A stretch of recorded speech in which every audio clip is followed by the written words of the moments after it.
علیکم رحمۃ اللہ۔ مشتاق بھائی، آپ کا سوال ہے، فلیٹ کے مالک کو 3 لاکھ دیے، پھر مکان کو 3 لاکھ دینے والے نے رینٹ پہ لگا دیا اور مکان کے مالک کو کچھ نہیں ملتا۔ تو جی ہاں، انڈیا پاکستان میں یہ بہت زیادہ جگہوں پر یہ ہوتا ہے۔ کہیں اگر کچھ ملتا بھی ہے تو 50-50 ملتا ہے، یعنی 100 کا 100 نہیں ملتا، اور کہیں پرسنٹیج کم ہے تو کہیں زیادہ ہے، کہیں بالکل زیرو بھی ہوتی ہے۔ تو یہ سود ہے۔ اصل یہ ہوتا ہے کہ ایک بندے کو چاہیے پیسے، اب وہ کہتا ہے کہ مجھے آپ قرضہ دو، 2 لاکھ 3 لاکھ 10 لاکھ جتنا بھی اتنے قرضہ لینا ہے۔ تو وہ جو قرضہ لینے والا ہوتا ہے وہ قرضہ لے لیتا ہے، مثلا اس کیس میں اس نے 3 لاکھ لے لیے۔ اب اس قرضے کے بدلے اس نے اپنا مکان آپ کو دیا، یعنی گروی کر دیا۔ اب قرضہ دینے والا قرضہ لینے والے کا مکان ہے یا گاڑی ہے وغیرہ جو بھی اس نے اپنے پاس رکھی ہے، وہ اسے اپنے قبضے میں لے لیتا ہے یا خود استعمال کرتا ہے اگر اس کو ضرورت ہے بغیر رینٹ کے، یا آگے وہ مزید کسی کو رینٹ پر چڑھا دیتا ہے۔ خود استعمال کرتا ہے تو کرایہ رینٹ نہیں دیتا، آگے رینٹ پر لگایا ہے تو وہ رینٹ کرایہ اپنی جیب میں رکھتا ہے۔ مکان کا مالک جو 3 لاکھ قرضہ لے چکا اسے وہ کچھ بھی نہیں دیتا۔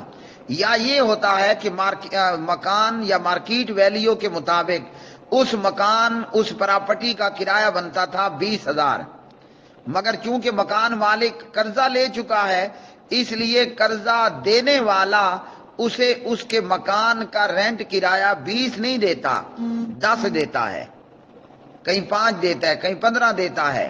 تو یہ سود ہے۔ کس لیے سود ہے؟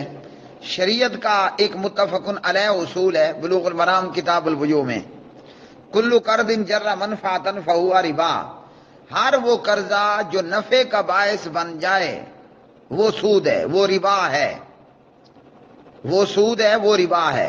اسے گروی مکان لینا بھی کہتے ہیں، ہمارے ہاں، آپ کے ہاں بھی شاید یہ ورڈ یوز ہوتا ہو، ہمارے ہاں اسے پگڑی لینا یا پگڑی دینا بھی کہتے ہیں۔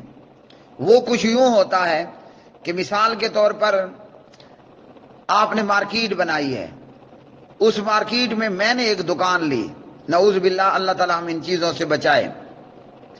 اب میں نے آپ کو اس دکان کا 1 لاکھ روپیہ دے دیا موقع پر، مکان اس دکان کے مالک آپ ہیں، انتقال رجسٹری بھی آپ کی نام پر ہے، مجھے آپ نے ملکیت نہیں دی، قبضہ دیا ہے، اور میں نے آپ کو پگڑی میں 1 لاکھ دے دیا۔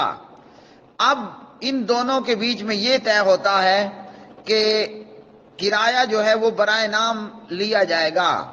یعنی جیسے میں آپ کو بتاؤں، آج کی جو ویلیو ہے، مارکیٹ ریٹ رینٹ بنتا ہے، وہ بنتا ہے کم از کم 20,000 روپے کرایہ، لیکن وہ سینکڑوں میں کرایہ دے رہا ہے، 100 ہے، 1000 ہے، 5 ہے، اس میں۔ تو کیوں کہ وہ پہلے 1 لاکھ دے چکا ہے پگڑی کے نام پر، اب وہ برائے نام کرایہ پر بیٹھا ہے۔ حالانکہ مارکیٹ ویلیو دیکھی جائے تو اس دکان، اس شاپ کا رینٹ بنتا ہے 10,000 اور یہ دے رہا ہے 500، اس لیے کہ یہ دکان کے مالک کو پگڑی میں 1 لاکھ دے چکا ہے۔ تو اس لیے محترم بھائی، انڈیا پاکستان میں یہ چیزیں بہت زیادہ عام ہیں اور یہ سراسر سود ہے اور حرام ہے۔ قرضہ لینے والے نے اپنی مجبوری سے قرضہ لیا، اب اگر میں ضمانت میں اس کا مکان اپنے پاس گروی رکھتا ہوں تو یہاں تک تو درست ہے، لیکن وہ مکان، اس کا جتنا رینٹ بنتا ہے مارکیٹ ویلیو کے حساب سے، وہ میرے اوپر ضروری ہے، قرضہ دینے والے پر ضروری ہے کہ مالک کے مکان کو پورا رینٹ دے۔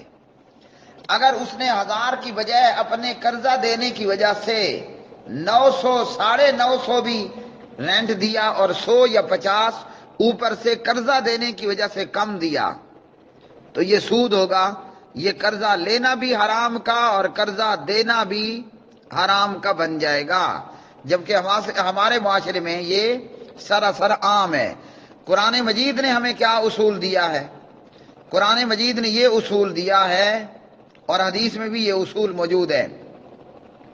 آپ نے کسی کو قرضہ دیا تو آپ کو چاہیے کہ آپ مقروض کو مہلت دیں، قرضدار مقروض کو مہلت دے، اگر مقروض تنگ دست ہے تو اس کو مہلت دے، وَإِنْ كَانَ ذُو عُسْرَةٍ فَنَاظِرَةٌ إِلَىٰ مَيْسَرَةٍ، آپ مہلت پر مہلت دیں۔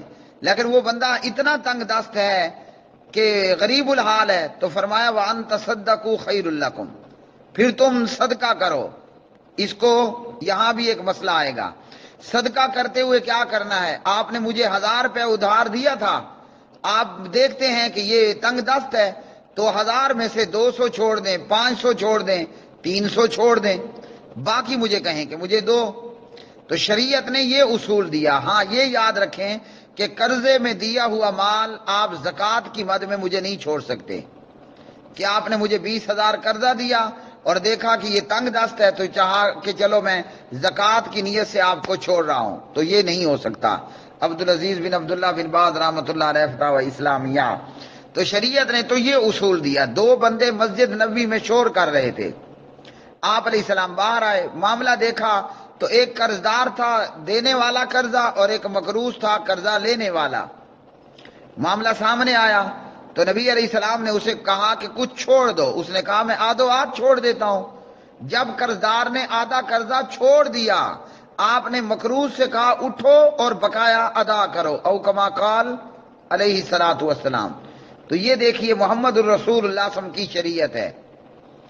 اللہ نے قرآن میں کیا کہا، پیغمبر نے اس کا پریکٹیکل کیا کرایا، اور رہ گئے معاملے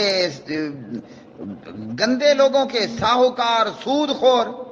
ویسے متحدہ ہندوستان کے اندر ہندو بنیا یہ کام کیا کرتا تھا، ہندو بنیا یہ کام کیا کرتا تھا اس قسم کے۔ آج مسلمانوں کے اندر بھی یہ وبا اتنی عام ہو گئی کہ ہم نے اس کو گناہ سمجھنا ہی چھوڑ دیا، ہم نے اس کو گناہ سمجھنا ہی چھوڑ دیا۔ حالانکہ یہاں اس خطے کے اندر کل بھی ہندو بنیا یہ کام کرتا تھا اور آج بھی ہندو بنیا یہ کام کرتا ہے۔ یہ اور بات ہے کہ اب کلمہ پڑھنے والے بھی دھڑا دھڑ اسی کام میں لگے ہوئے ہیں اور یہی کام کر رہے ہیں۔ تو اس لیے اگر قرضہ دیا ہے 3 لاکھ اور بدلے میں اپنا مکان مفت میں آپ نے قرضدار کو دے دیا کہ لو جی خود استعمال کرو بغیر رینٹ کے، یا آگے رینٹ پہ چڑھاؤ اور رینٹ اپنی جیب میں پالو ڈال لو اور مجھے کچھ نہ دو، مجھے تو 3 لاکھ چاہیے، تو یہ سراسر ظلم ہے، سود ہونے کی وجہ سے حرام ہے اور یہ ظلم ہے۔ رحمت للعالمین حضرت محمد الرسول اللہ صلی اللہ علیہ وسلم کی شریعت میں اللہ نے یہ فرمایا وَإِنْ كَانَ ذُو عُسْرَةٍ فَنَاظِرَةٌ إِلَىٰ مَيْسَرَةٍ وَأَن تَصَدَّقُوا خَيْرٌ لَكُمْ۔ تمہارا مقروض اگر تنگ دست ہے تو اسے مہلت دو، مہلت دو، مہلت دو، اور اگر تم نفلی طور پر اس کو کچھ صدقہ کر دیتے ہو، بیچ میں سے کچھ چھوڑ دیتے ہو، فرمایا یہ تو سبحان اللہ بہت ہی بہتر ہے۔ اور اسی طرح دیگر احادیث کے اندر بھی جو قرضدار مقروض کو مہلت دے اس کے لیے بشارت بھی آئی ہے۔ مثلا ایک حدیث جو جرنلی حدیث ہے، بلوغ المرام کتاب الجامع میں نبی علیہ الصلوۃ والسلام فرماتے ہیں جو کسی مسلمان پر آسانی کرتا ہے اللہ سبحانہ و تعالیٰ اس پہ آسانیاں کرے گا، او کما قال علیہ الصلوۃ والسلام۔ تو یہاں تو اس ساہوکاری اور ہندو بنیے کے طریقے میں آسانی تو نہیں ہے، یہاں تو پرلے کی چمڑی اتار لینا ہے۔ تو اس لیے قرض دینے والے کو چاہیے کہ وہ دوسرے پر بھلے وہ مسلمان ہے یا کافر ہے اس کے لیے آسانی کرے۔ اللہ کے بندوں پر، اللہ کی مخلوق پہ جو مہربان ہوتا ہے رب تعالیٰ عرش بری سے اس پہ مہربان ہوتا ہے۔ اور یہ ساہوکار اور یہ ہندو بنیے جیسی حرکتیں کرنے والے کلمہ گو یا غیر کلمہ گو، جہاں یہ مقروض لوگوں کا خون چوس لیتے ہیں وہاں یہ خود بھی کبھی سرسبز و شاداب نہیں ہوتے، یہ خود بھی عذاب الہی کا شکار رہتے ہیں۔